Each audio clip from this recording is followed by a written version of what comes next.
Maysa ti Sunrise Producers Farmers Association iti Barangay Anggad Bangged nga daan tinasurok sa nga gasot ang miyembro a Mannalon. Aminado ti Presidente da nga apektado ti apit da iti first cropping nga pinepekto ti naglaba sa Bagyo Nando. Halos ngamin nagbalin nga taaw iti Barangay Anggad. Isong adoa po iti naperdi tapos kalpasan iti daging napalabas nga bagyon. Naperdi mo tel apo dagito nga pagpagay miso daging naging inot nga nagrunrunot iti dawa.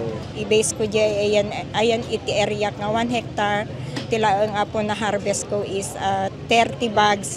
Iti dati nga alaom ni nga 120 to 100 bags. Agdagop ti 215 hektarya ti kalawa ti kadaltalunan iti barangay da ken 2 gasot nga hektarya kanidoy ti maibilang irrigated farm area. Iti bayetan na pektaran ti apid da. Agtultuloy lang tame ti panagmula na ti pagay para iti second cropping. Karaman da kaniti beneficiaryo ti agricultural inputs para kaniti nasurok 3 gasot a Mannalon manipod kaniti sa nga 10 ket 2 barangay iti Bangged a nakadepende ti irigasyon. Ti maawat da kitag depende metlaeng ti kalawa ti daltalunan da. Datoy apong maiyawat kada kayo ket bini, bugaso, soil ameliorant ken inorganic fertilizer. So da kayo dagiti Mannalon nga nakalihistro iti makunkunang RSBSA program wano Registry System for Basic Sector in Agriculture. Usarin nyo tapno makasubot tayo kan naparigat kayo ng relana tatanga Mannalon.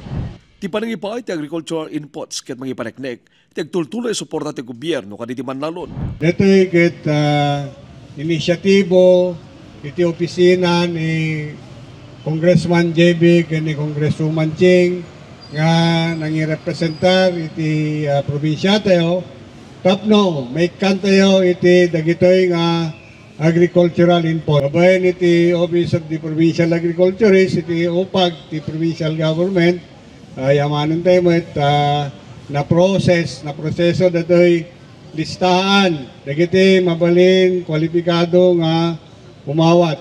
Pagyamanan tayo, dagiti amin nga masiknan ng opisina. Kaya dagiti aday ti region, dagito'y panakay-download na dagito'y nakim damit lang. Iji dawat ko kada kayo po, laglagi pa nyo, agkay sa tayo, iti amin na ba, nagtapno ti progreso, nagtultuloy kahit magunod tayo. Napalaos may ti panagyaman di Mannalon kanibilang na nakilatulong daytoy kadakwada. Dakkel nga tulong apo daytoy nga nagapukan niya da idi panawon nga agkasapulan iti Mannalon iti kastoy awan apo ti malalag ng itatan adun apo iti intervensyonen nga malalami agkapo iti agriculture babaen met lang apo iti tulong iti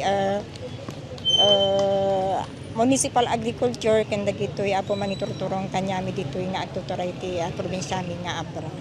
Archie Lorenzo, Balitang, Solid North.